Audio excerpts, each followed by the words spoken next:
Today's episode has been brought to you by Offering Tree.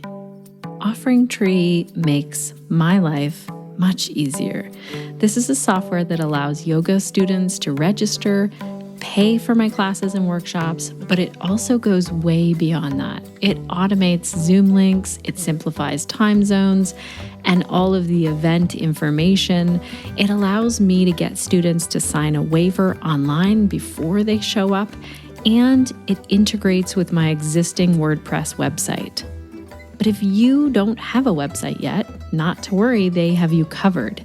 They actually just released an update to their website builder so that you can customize it to really suit your style of yoga and your personal taste. So, if you need the tech side of things to be easier in your yoga business, make sure to check out Offering Tree.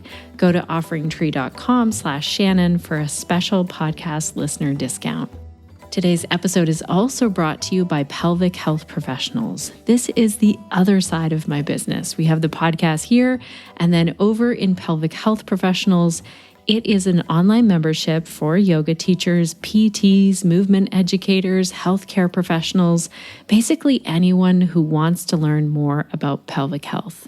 In there, we hire guest experts to teach us the most up-to-date information, and you get to attend those calls live and get your questions answered. There is a full library of information waiting for you. Visit pelvichealthprofessionals.com to sign up. Hello and welcome to the Connected Yoga Teacher Podcast. I'm your host, Shannon Crow. My pronouns are she, her, hers, and this podcast is being recorded on Anishinaabe, Odawa, and Mississauga land, also called the Bruce Peninsula in Ontario, Canada.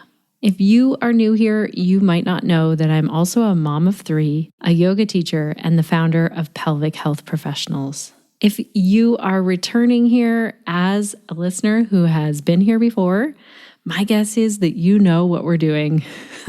This podcast was created for you, the yoga teacher, so that each and every week you are connected to the information and ideas that are going to support you as you build your yoga business. Because I get it. Leaving yoga teacher training and jumping out into the world of teaching and running a business can feel very overwhelming at times, especially when it comes to the continuous learning that we do once we become yoga teachers. So this podcast is here for you so that you can learn while you're doing the dishes or folding some laundry or driving to appointments or walking your dog. It is here so you can listen on the go. In today's episode, we are looking at yoga's sister science, Ayurveda, and how it's tied to digestion. We've had a few episodes before where we talked about Ayurveda, yoga, digestive, and bowel health, and how all of these are connected. So back in episode 128, Angela talked to us about Ayurveda, doshas, and yoga. Then Shara talked to us in episode 248 all about Ayurveda and self-care. And more recently, I talked about bowel health in episode 279, and I highlighted Michelle Lyons, who came and talked to us inside of Pelvic Health Professionals. I'll make sure to link to those in our show notes so that you can go back and have a listen because they're very related. So keeping in mind that all of these podcasts before, the three about Ayurveda that we've done previously, along with some new learning about how we can be taking diet culture out of not only yoga, but also Ayurveda. That's sitting in the back of my mind. You're more than welcome to have a listen to that. I feel like there is this chance for really unlearning and re-examining things so that we get that diet culture language out of things. And like I said, I'm seeing it in myself, so I'm continuing to learn right alongside you. And some exciting news is that I have some ideas for future podcast episodes where we explore this a little bit more around Ayurveda and diet culture. So stay tuned for that. But today we are going to talk about Ayurveda for better digestion. And I am so excited that you get to meet Mona Warner. I got connected with Mona thanks to Catherine Flynn. I am so grateful for that connection. Mona is a warm and joyful educator who leads by example. She has a tremendous depth of knowledge, passion, and dedication to teaching about Ayurveda and yoga. She also does this in a way that is very much mindful, but also there's a sense of humor in this groundedness in a sense of humor that brings me so much joy. It's really fun to learn from Mona. In our conversation, you're going to hear how Mona got into Ayurveda and how she would explain it to someone who had no idea what both yoga and Ayurveda are. We talk about why there is such a focus on digestion and Agni in Ayurveda and where this meets up with yoga.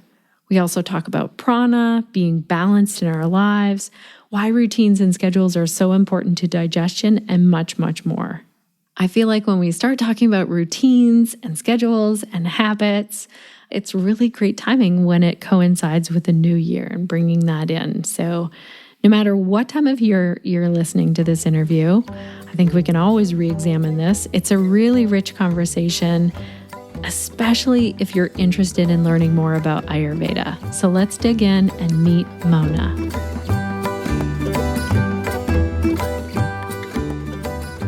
Welcome to the Connected Yoga Teacher Podcast, Mona. It's so great to have you here today. Thank you so much for having me. It's a pleasure. Tell our listeners, how did you get into this work of Ayurveda? As with most things in the second half of my life, quite by accident. So I first was exposed to Ayurveda in my 200-hour yoga teacher training. I feel like most people who take a 200-hour level yoga teacher training get an hour or an afternoon where you do a couple of dosha quizzes. You try to figure out, the secret of life through this dosha model, and you get this exposure. And so I had the same experience. And I remember my first yoga teacher, his dad was actually an Ayurvedic doctor. He grew up at an ashram in India. And I remember he went around and took everyone's pulse. And when he took my pulse, his eyes opened really, really big. And he looked at me and he said, "Oh no, Mona, so much vata." And I said, "Okay." And I had no clue what that meant. I had no idea what he was talking about, but I trusted him. He was my teacher and I adore him. And I was like, "Oh, if you say so." I didn't even know if that was a good or a bad thing. And then quite a few years later, I had some health challenges and I was on a journey, as most of us are, and I ended up at this teacher training at Kripalu, which is a place where I've spent a fair amount of time, we could say. And the teacher training was this smattering. It was when their advanced teacher training program was under reconstruction, we could say, or evolution, we could say. And there was this whole smattering of all these different things that we were doing. And what they did to thread it together was to use Ayurveda as the container to hold all of these different types of smaller trainings within that 10-day training week. And I remember having felt like on my own health journey, I had sort of plateaued or peaked and I wasn't making any more progress. And it was sort of disappointing because I knew I could be healthier. I just didn't know how. And this 1 week of doing Ayurveda daily routine, and all of a sudden I was over the hump and I was running to the next marker. And I thought, there's something here. And although at that time in my mind, I had a direction for where my yoga practice and teaching were going to go, it was that week that had me reevaluate and start to move in the direction of Ayurveda, mostly because it worked so well for me. And it was so hard for me to find and get some wisdom around the teachings that now it turns out that what I do is I help people learn about Ayurveda and hopefully help them find more health and well-being and balance and equanimity and optimization through this incredibly beautiful and powerful science. And so I love this story. First of all, I love the story of you were thinking, "Oh my gosh, I don't even know what that means." And I think a lot of our listeners will have learned about the doshas a little bit somewhere in their yoga teacher training, but still feel the same way, like, what exactly is this? If you meet someone on the street and they have no idea what yoga or Ayurveda means at all, so this isn't a yoga teacher, what do you tell them Ayurveda is? I'm somebody who, in my Ayurveda training, I've been trained a little bit more what they say classically. So, based on the classical text references, and the traditional information. And so I tend to lean on the classical texts when I'm asked questions about Ayurveda, because those books of wisdom, much like the Vedas for yoga, the Vedas for Ayurveda as well, hold so much of the information. So what I like to share with people is, if we look at the word Ayurveda, it's a two-part Sanskrit word. And the first part of the word Ayur means life, and it encapsulates an life. And so it is a system that helps all beings, those with a body, with sense organs, with a mind, with a spirit, because that is, per the definition of Ayurveda, who this science is for. It helps all of these beings to navigate the Ayur, to navigate the life skillfully and healthfully by using Veda, wisdom and knowledge. And so Ayurveda is this system that has created a whole bunch of different maps that lets us navigate the terrain of life, so that hopefully we can get to the other end of our journey more integrated, feeling more whole and complete, having enough health to have been able to. So for those who are into purpose and dharma,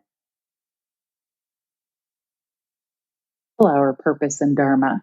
And for those who might not be into that side of stuff, to still live the life you're here to live, whether it's to be the best parent to your children, in whether it's to do the work you're here to do, or whether it's to relax on a sailboat off the coast of Costa Rica, enjoying the elements.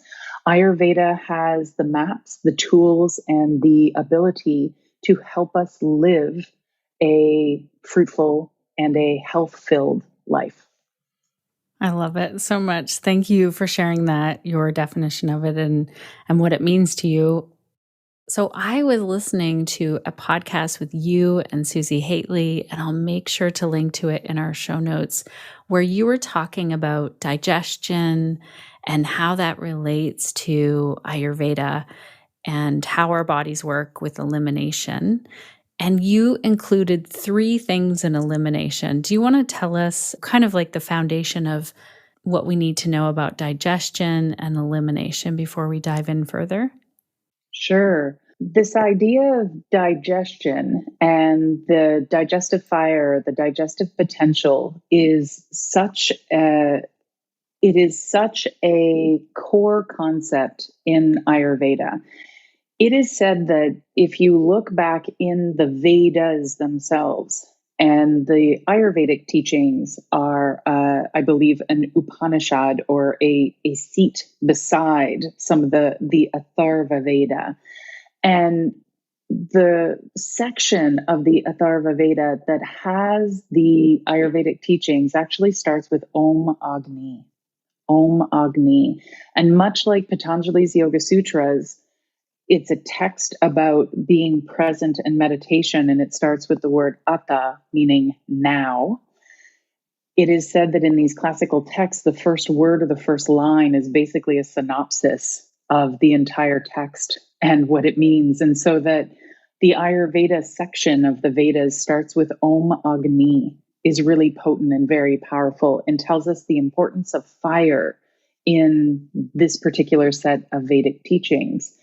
And so the root fire that we tend to talk about in Ayurveda is the digestive fire and the digestive potential. And we're frankly obsessed with it.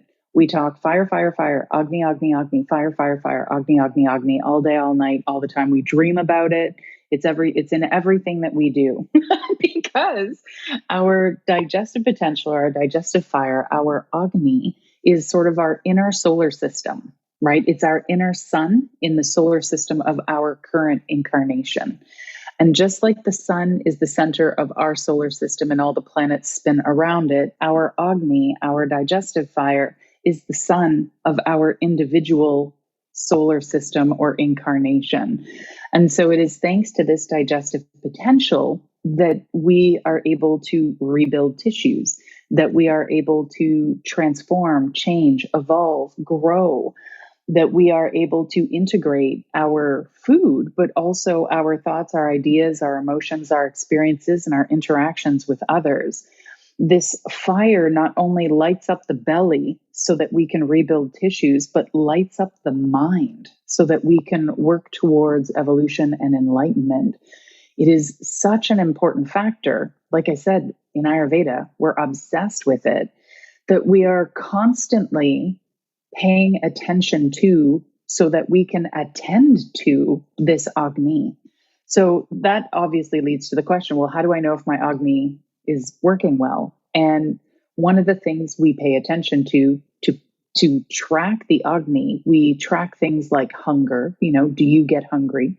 How do you feel after you consume and digest different substances? What are the qualities, or what are the sensory experiences? Do you get bloating? Do you get cramped tummy? Do you get soreness? Do you get nauseous? We talk about that. And we talk a lot about the mullahs, M-A-L-A, the mullahs, or the waste products that the body produces, because those mullahs or those waste products give us insight and information about the state, the strength, and the stability of this Agni. And so it's interesting because there are three main mullahs, or three main waste products, that hopefully we're producing and working with every day. We tend to talk a lot in Ayurveda about poop.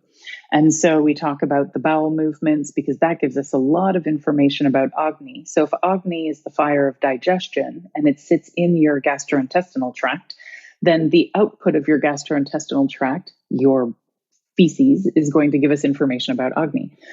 We also pay attention to urine output because that also gives us information about how the body is dealing with the water element. And we also look at sweat. And then for women, we also look at menses. And so our monthly menstrual cycle for women who are of menstruating age, so if you're not of menstruating age, either before or after, there's a similar idea. However, this really applies to that menstruation itself. The flow of menstruation and how our menstruation unfolds also gives us insight into the overall functioning of our entire physiology, which per Ayurveda is governed by this Agni. So we talked about how the body is this solar system, right? Microcosm, macrocosm. So where we have the big solar system with the sun and Mercury and Venus and Earth and Mars and, all the planets spinning around it, macrocosm, we are a representation on a smaller scale of that same big awesomeness. So we have our own sun, our Agni, and we have all sorts of things circulating and flowing around and flowing through. And when we think of Agni in that way, if you were to think of a different metaphor or a different image for your own self and your physiology, your psychology, your spirituality, you could say that if you were a corporation, your Agni is the CEO. And everything else, so the doshas and, all the other aspects of self for your biology would be department heads, right? So the doshas, Vata, Pitta, Kapha, they each run a department under the supervision and under the wisdom of your Agni, the CEO of your biology. So it's really important. This is such a great analogy. I love this so much. And I feel like maybe on a general level, we as humans don't always give that much credit to our digestive system. We're often thinking about our brain as running everything. I realize it's very important. And we might, if we were going to label a part of the body as the CEO, many of us would probably think of the brain. So this is fascinating. And what happens then? Well, let me ask a different question. How does yoga or Ayurveda come into this then? How does that? I realize that it's a real focus for Ayurveda. It sounds like it's what you start with. How does this tie in with yoga? So Ayurveda and yoga are are related. Absolutely, right? They're both Vedic sciences. And although their intentions, so their goals are quite different, where for yoga, the traditional goal is enlightenment, and for Ayurveda, the traditional goal is health. And sometimes the things we do to become enlightened take away from physical or biological health. And sometimes the things we do for health can actually conflict with some of our spiritual ideals and goals. It's very fascinating. So, that said, it doesn't mean that these are mutually exclusive sciences, not at all. The more we learn about the Vedic approach to things, the more we realize there are these areas of intersection and interconnection. And so there are all sorts of ways and places where Ayurveda will use yoga tools to support health and well-being of the person. And if we go with more of a modern take on yoga, so things like posture practice, movement, breathing, stillness, stuff like that, then there are all sorts of different sequences. A really good example would be the sun salutation. Do you know which sun you're saluting when you do Surya Namaskar? The whole focus of that sequence is around where your Agni is positioned in your biology, all those forward and back bends. And so when we are doing Surya Namaskar, from the Ayurvedic perspective, we recognize that that whole sequence of movements is all about working the area, the residence, the locale of your inner Surya, of your Agni, your inner sun. And so there are all sorts of different movements, all sorts of different sequences that allow us to work the physical body in a way that supports the Agni. And sometimes that's by, again, working through the space between the rib cage and the bowl of the pelvis, that abdominal band, to actually access the Agni point. But also, all of the yoga asanas and breath work and things like that are also working with prana. Prana has a very close association to vata dosha. And so the way the inner winds move either fans the fire or blows it out. And so this has an impact on Agni and digestion. Many of the yoga movements and techniques support healthy elimination of wastes from the body. And so I particularly love Malasana, where if you say it with two long A's, Mala, then it's like garland pose. But if you shorten those A's, it's the same word we were using to describe the three main waste products per Ayurveda. So it could also be pooping pose, right? Our standing squat pose. So there's all sorts of different ways that we can use yoga tools to support Ayurveda goals, including supporting strong, strengthening, stabilized digestion, as well as the elimination of waste, which allows that digestion to stay strong and stable. There's breathing techniques that can do similar things. So breathing well, moving the prana well is a great start. And then from there, if we wanted to stoke the fire, maybe we explore something like Kapalabhati. If we need to calm the fire, maybe we explore something like Nadi Shodhana or the alternate nostril breath. And that's just on the physical. Ayurveda also uses the actual intention of the yoga system, which is the taming and training of the mind, right? And so if we look at Patanjali's 8 limbs, the first 2 limbs, yama niyama, it's all about working with the mind, the emotions, and that aspect of self. So those more subtle koshas or layers of being. And then if we look at the second half of the 8 limbs, so we look at pratyahara, that sensory withdrawal or turning inward, dharana, dhyana, samadhi. So this idea of dharana, of creating a stream of concentration or a focus of the mind so that we can move towards dhyana, this focused, intense, meditative state. And then samadhi, where we can actually create sama, balanced, the mind, right? We can stabilize the mind through absorption with the object of meditation.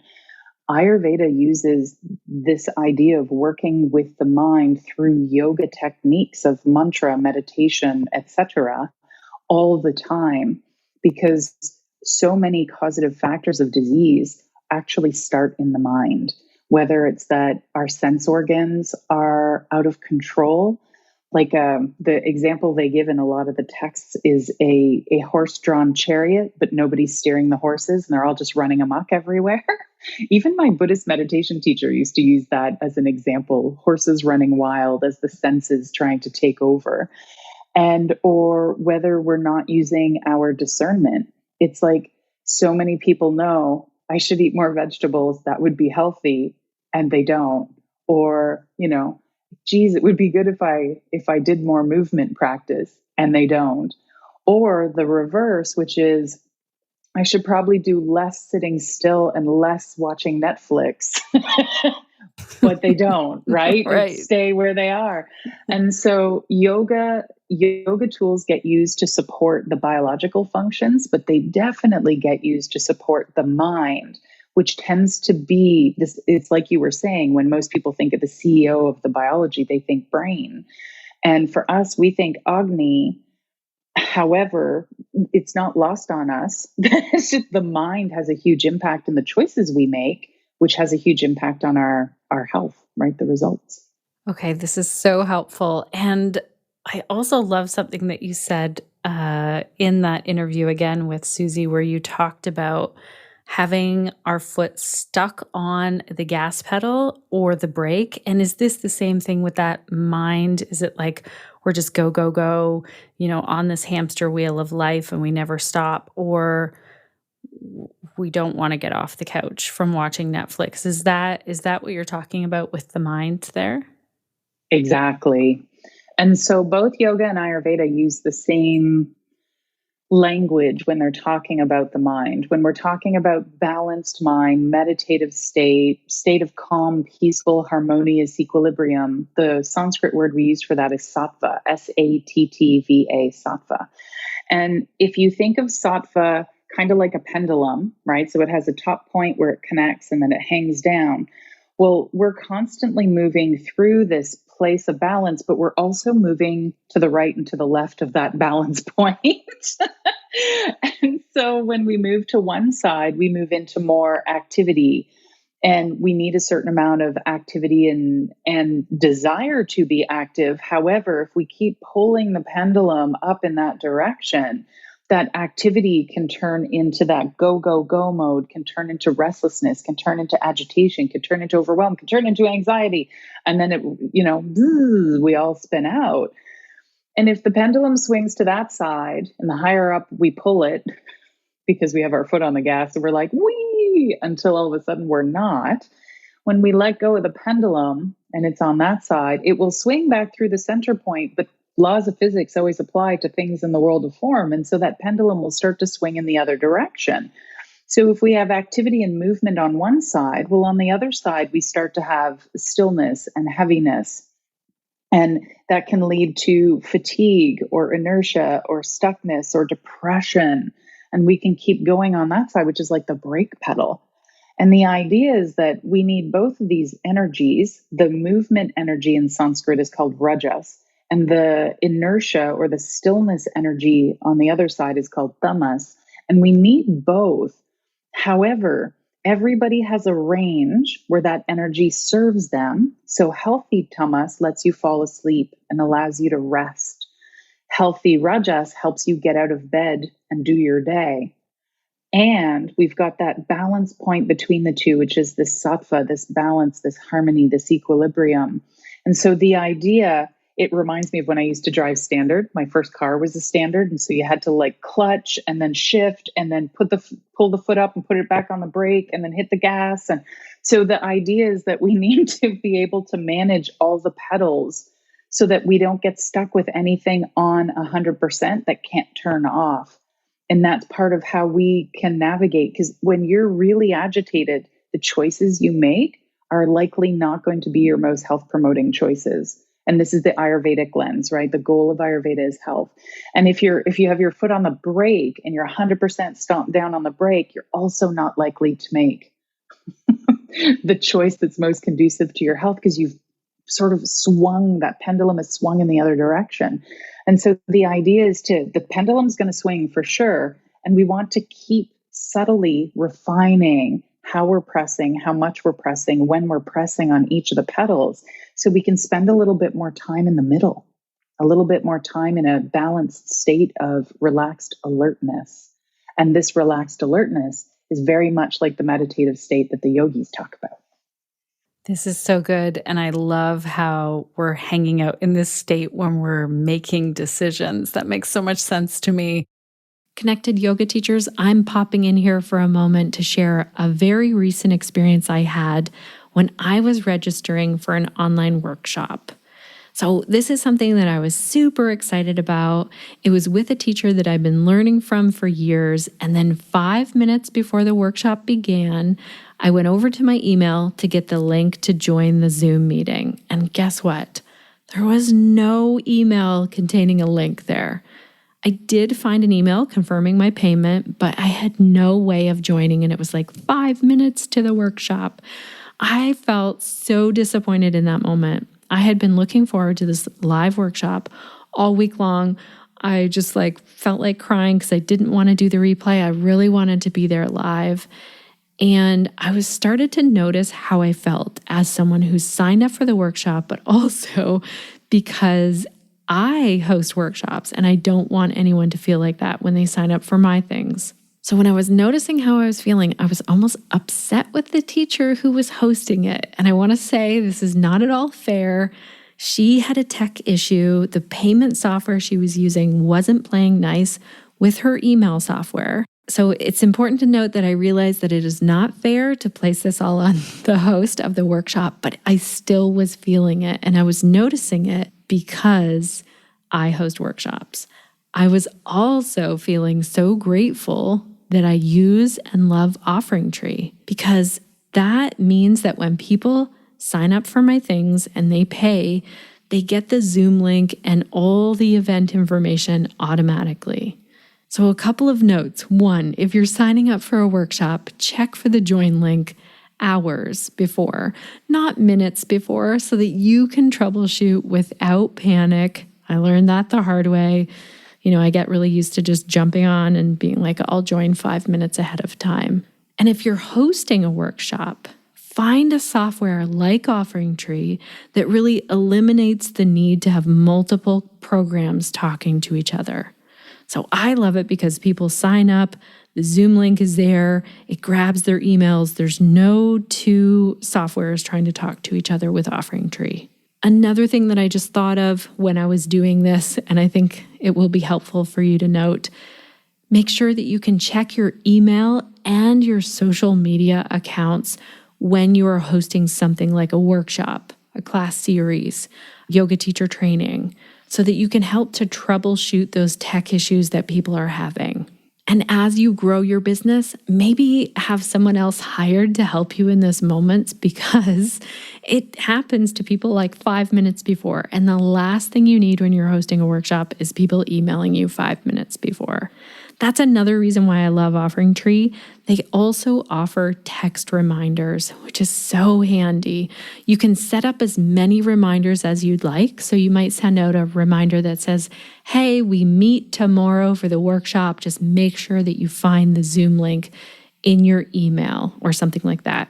It's really cool when we can get together online, and it really sucks when the tech doesn't work and allow us to do so. So if you're wanting to check out Offering Tree, make sure you get our special podcast listener rate over at offeringtree.com/Shannon. And let's get back to our conversation now with Mona so we can have better digestion. When we're talking about digestion, what are some of the practices that we can try out in our bodies, or what are some of the things that you wish more people knew about in terms of routine or practices in terms of digestion? Yeah, so I think my list of my top couple of things I like to tell people is, whether you like schedules or not, your biology does and your Agni does.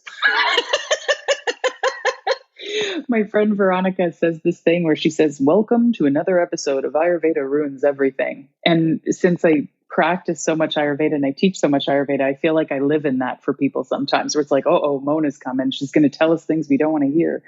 And so whether your personality likes routine or not, your biology really does. And as such, having a routine and not everything scheduled to the second, that's a little bit more foot on the gas type of behavior. We're looking for this balanced place. But where routine comes in handy is when we have a consistent wake time, breakfast time, lunch time, dinner time, bedtime, or pretty darn close to consistent. This allows all the functions of the biology to fall into a rhythm that allows all those functions to know when it's their time to function and when it's their time to rest. Because much like we have a wake cycle and a sleep cycle, because we have a time to be alert and active, and we have a time to rest, all of our biological functions need the same thing. So if we wake up and go to bed around the same time, and we have our meals around the same time, that's really helpful for Agni to know when to shine bright, to know when it's time for food and when it's time for rest in between meals. So a certain amount of routine can be immensely helpful. And I think as yogis, we know that because for those of us who've had the type of yoga practice where we've done yoga consistently over a period of time, we start to not just derive the day-by-day benefit of the practice, but the benefits start to become exponential and spill out way past the amount of time we're on our mat doing practice. And so because Ayurveda is in the realm and the field of the life, we're looking at lifestyle practices in a really true sense. No, I can see why people are like, oh no, here she comes with routines and schedules, because I do feel like people are like, oh, well, I'll just go to bed when I'm tired and I'll wake up when I want to. So do you have a set routine that you tell all people in terms of sleep and wake, or is it different for every person? There is some variation from person to person for sure, because as much as we are all similar, we are definitely not all the same, right? We are definitely not all the same. A really lovely guideline, Ayurveda is very seasonal, right? It's all about the life. And that not only includes you as the individual, but you are a thread in the tapestry of the universe. And so what's happening with Mars and Venus right now transiting together in some subtle energetic way is affecting you as a human being here on Earth. And the seasons are affecting you, and the climate you live in is affecting you, and all of those factors matter. And so I know for me, I tend to sleep a little more in the winter, because if it wasn't for electricity, it would be our season of hibernation, and I would naturally be getting more sleep, and I sleep a little less in the summer. So following the sun, right? Your inner sun, your Agni, follows the outer sun, literally the sun in the sky. And so getting up with the sun, going to bed with the sun, these are nice guidelines, or at least starting points. And from there, you can start to tweak and adjust as you need to. And I think it's important for us here, this idea of the importance of the mind in our health, our well-being, in our yoga and our Ayurveda. It's important to recognize there's a difference between what you like and what is health promoting and good for you. There's a lot of things I like, and they're not good for me.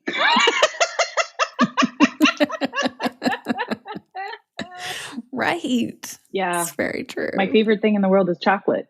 Yeah, that's exactly where my mind went. Right? It's chocolate. And a little bit of chocolate is okay. 3 family-sized chocolate bars today? Not so much. My Agni will not be happy with that choice. Neither will the rest of my biology. So what about in terms of digestion? And this is one thing that comes up a lot in pelvic health is, tracking and looking at how your bowel movements are. We talk about this a lot. And what things do we need to be mindful of in terms of how we're pooping and what our bowel movements look like? Mm-hmm. So in Ayurveda, we love to talk about poop. And it's important to recognize that there's a whole stage of stuff that happens before the pooping happens, right? So in Ayurveda, we look at not just what you eat. What's important from an Ayurvedic perspective is what you digest. And that's what the poop lets you know, right? So you can consume a whole bunch of things And they can be as organic and as fair trade and as homegrown and as made with love as you want them to be. But if your Agni cannot break those down, the result of that is going to be build-up in your system, right? So toxins building up in the system, but also all sorts of different poop disturbances, we could say. And so we focus a lot in Ayurveda on how are we consuming, because the state of mind at the time of consumption of the meal or the consumption of any experience, whether it's a food experience or an experience between two people, right? A shared interaction, or the consumption of information, all of these things and our ability to digest them are governed and regulated by this Agni, this inner sun. And so if you're eating on the go, if you're eating in a rush, if you're not really chewing your food, if you're not tasting your food, you're not going to digest it well. So there's this whole step that comes before the pooping and even before the food gets into your stomach. What is the context around your consumption of this nourishment? And then when you consume it, hopefully you're calm, hopefully you're seated, hopefully you're chewing, hopefully you're tasting. And so important, hopefully you're enjoying this amazing nourishment that you are blessed with. Then once it goes in, there's the whole process of like, how is my body digesting it? Do I need support for that? And then at the end of the line, we have the output. So things like, is the stool formed? What color is the stool? It does, when you flush, we had a whole conversation with a group I was teaching yesterday about like, what if it sticks to the bowl when you flush? And it's like, well, that means this, right? So the poop tells us so much, whether it's soft, whether it's hard, whether it's consistent or inconsistent, whether it happens every day or not. In Ayurveda, we're big fans of, if you eat every day, we really want you to poop every day. And when things go well with the digestion, you might even poop one time per meal that you consume. And then there's over pooping. Some people poop too much, where it's like everything goes through so quickly that there's not a lot of opportunity for the nourishment to get extracted from that. So the poop tells us a lot. I'm a big fan of the Bristol stool chart. So you can Google Bristol, Bristol, Bristol stool chart. And you can look at the 7 degrees of poops. In Ayurveda, we're, again, much like that sattva, rajas, tamas, we're aiming for the middle ground. With the Bristol stool chart, we're also aiming for the middle of the 7, number 4. That's the eventual goal. That's great. We'll make sure to include that in the show notes. Is there anything else that you can think of in terms of digestion that you wish all humans knew? I wish all humans knew that since we all have this sun inside of us, we're all here to shine light outward. And this attending to our digestion so that we can build healthy tissues in the appropriate quantities, in the appropriate places, the eliminations of the wastes of the things that no longer support us and being able to let that go is all part of the natural cycle and process of each of us being able to shine our inner sun outward. And that sometimes we need to spend a bit of extra time paying attention to this inner sun, to this digestion, to this process. We may need to make some changes in order for our sun to shine more brightly so that we can really be here to do the thing we're here to do. And that regardless of how complicated things get and sometimes how messy things get, my teacher, Dr. Claudia, used to always say, don't forget there's always hope and there's always going to be a system out there that can help us to improve and so that we can shine that little bit brighter. That's amazing. And I feel like from my understanding of Ayurveda and digestion, we aren't just talking about food. You had mentioned information. So what else are we digesting? Mm-hmm. When we talk about Ayurveda from the map of the 3 pillars of health, the Trayopastamba, the 3 pillars of health, the first pillar is nourishment. And nourishment includes so many things. Nourishment is the air that you breathe and the water that you drink and the food that you consume and the interactions that you have and the information that comes in through your sense organs and the data that comes through your mind, all the things that you can learn and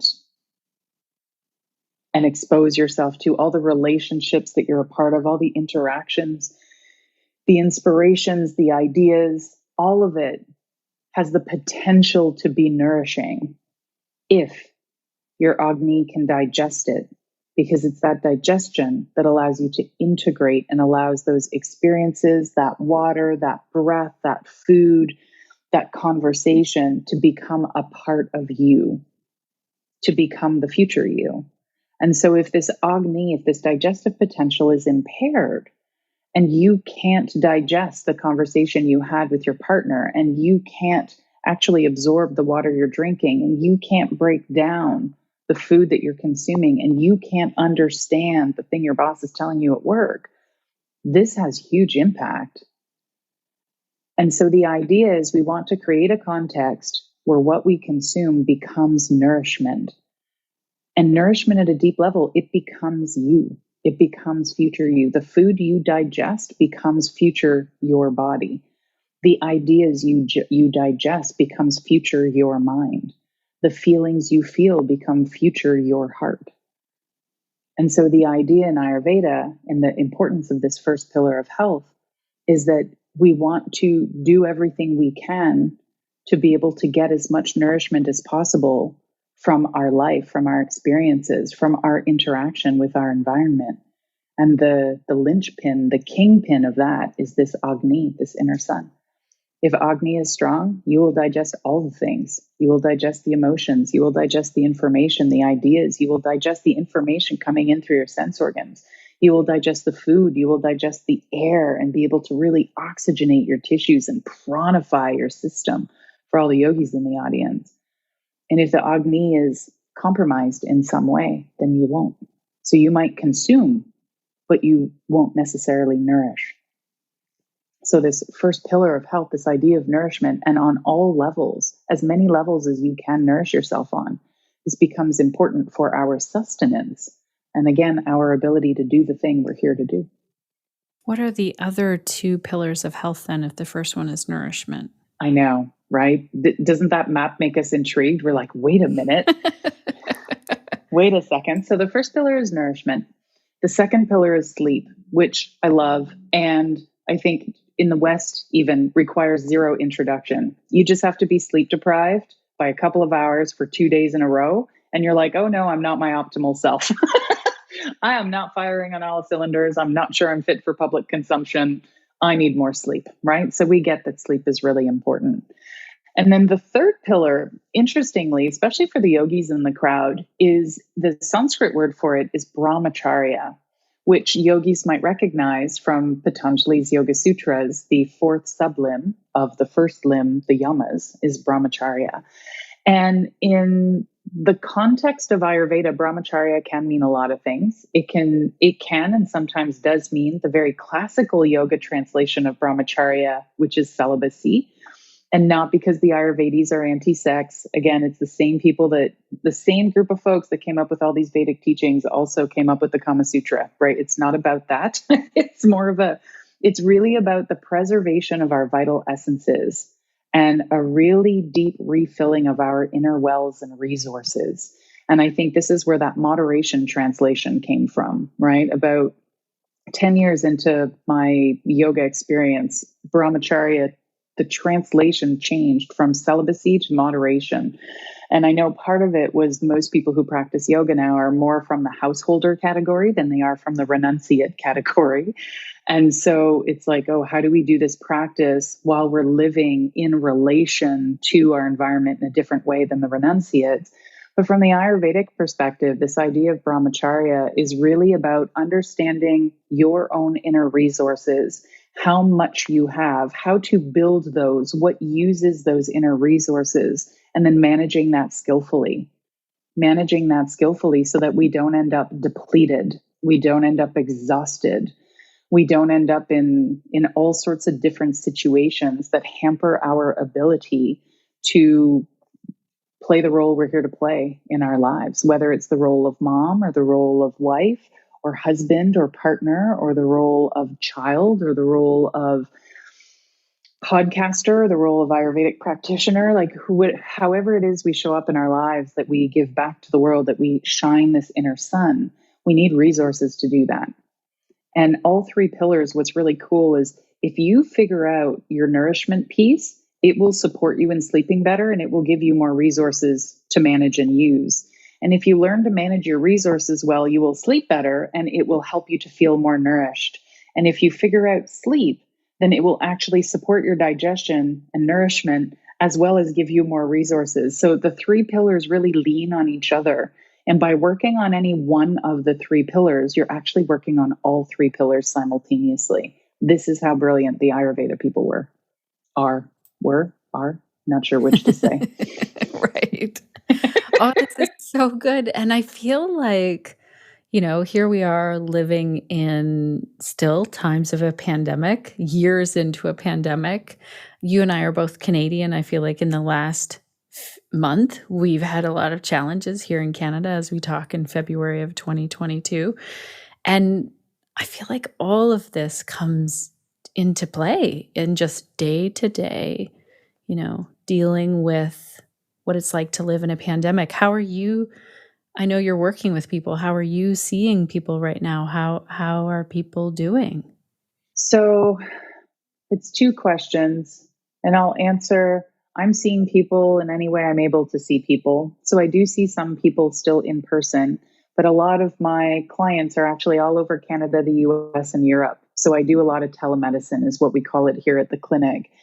And so I see a lot of people online. I do see people in person, but it is mostly online at this point. And you know what? I'm okay with that. As long as we get to connect, and as long as we get to have these nourishing interactions, I'm all for it, whatever the medium. I'm not fussy. The second question in that was, how are people doing? And some people have been able to use this pandemic time to really thrive. I've heard some really incredible stories of, I've transformed this and this has been really great. And some people are really struggling and really suffering. And so I think everybody needs tools for health and well-being more than ever.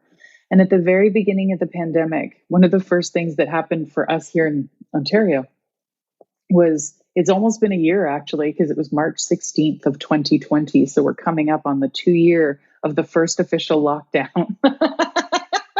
And people were like, we're going to lock down for 2 weeks and then we'll come out. And then it was like, in a month and 2 months and 3, and it's so interesting how with that, my gut said, yeah, there's this physical thing that's happening. There's this virus, and it's, we're catching viruses. People are getting sick, all of this.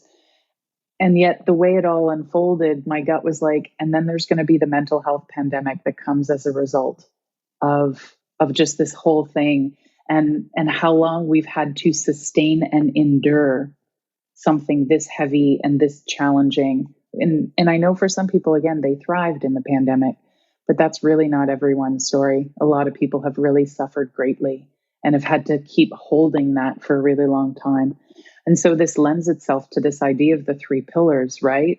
How is their Agni? Is there a way to bolster that so that they can get more nourishment from everything in their lives? How is the sleep? And is there anything we can do to support sleep so that they can rest, which allows the Agni to rebuild its energy, but also allows for the building of the resources that in Pillar 3, resource management, we want to be building. And so I've worked with a lot of people over the past couple of years to help them with these three pillars of health, to try to bolster and shore things up and support them in this process. And it's interesting because for a lot of people, life is challenging enough. And then we just added this layer on top. It's like, wow, I feel like a flat pancake. Exactly. Life is enough. I also want to call back what you said about your teacher saying there's hope and we have these tools. And I love how you talked about these three pillars of health. If we just started with one of them, it would snowball and affect all of the others. Thank you so much for this. I feel like I hope our listeners use this for their own self-care, really. And try it on? And if they want to reach out and learn more from you, how do they do that? So I've got a couple of, I have what I call my tiers of options, not tears like TEARS, like crying tears, but more like Right. tiers like TIERS, like different layers of the pyramid tiers. So a safe starting point for a lot of folks, a couple of pre-pandemic, I wrote a book called Ayurveda's 3 Pillars of Health, and it goes through all 3 pillars. It goes through the language of Ayurveda. It goes through how Ayurveda sort of works on a basic level, gives there's over 100 recommendations in that book for how to boost your Agni, how to improve your sleep, how to take care of your sense organs, how to work with your mind, how to manage your resources. There's all sorts of stuff. And know, though, that if you're going to read that book, it talks about routine, because welcome to another episode of Ayurveda Ruins Everything. Ha ha. That'll be the tears part of it. Yeah, that's tears the TEARS part of the TIERS. And then I also have a website. I'm in the process of rebuilding one of my websites. So the one people can find me at is my yoga school website, janatiyoga.com. And so you can go there and you can sort of snoop around, and there's information on Ayurveda, and there's the workshops and things that I offer, because I still do online courses and teaching. And then I also have a practice, so an Ayurvedic clinical practice where I see clients. Sometimes it's one-on-one and sometimes it's the family. Work with a lot of moms and their kids, or husbands and wives, or adult children and their parents, right? So I work with clients in a variety of ways. I tend to use Zoom or Jane software, whatever makes sense.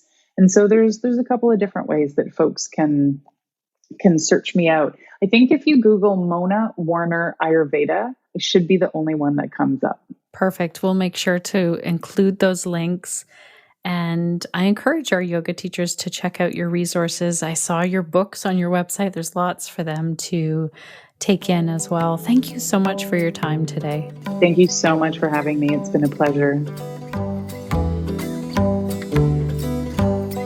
Thank you again, Mona. Oh my gosh, this was such an interesting conversation, and it's made me even more curious to learn more about Ayurveda, and especially what caught my attention, what really has made me think since our conversation is when you said your biology loves routine. I was really thinking about that going into the new year. What kinds of routines can I set up that really make me thrive? I don't want everything scheduled every second of the day, but having routines really does help me just to move into different seasons, move into different focuses in my life. So thank you for that. Connected yoga teachers, I would love to hear your thoughts on this. What key takeaways did you have? What questions came up? We can help to answer them on future podcasts. You can share your thoughts over at theconnectedyogateacher.com/303 if you want to leave a comment on our show notes page. Or you can always join our Facebook group. It's the Connected Yoga Teacher Facebook group, where we have more conversations in there about the podcast episodes. I need to tell you that our Facebook group just hit over 12,000 yoga teachers from around the world supporting each other. Really makes my heart so happy to see you all showing up for each other, cheering each other on, and asking great questions. If you have not left a review for the podcast, could you pause in this moment and go leave a review? You can do that over on iTunes. There's a button on every show notes page. It means a lot to us. That is one way that you can say thank you for the podcast, and it helps other yoga teachers to find us. If you want to hang out in real time, it needs to be online for January. It's super snowy where I live, and I do have a trip planned, but it is some time with family. But if you want to get together online, on Friday, January the 13th, we are having a conversation with Dr. Matthew Leonardi about endometriosis surgery. I'm really excited. He's one of the leading doctors really focusing in on endometriosis. We had a lot of questions come up after some podcast episodes and some calls inside of Pelvic Health Professionals focused on endometriosis.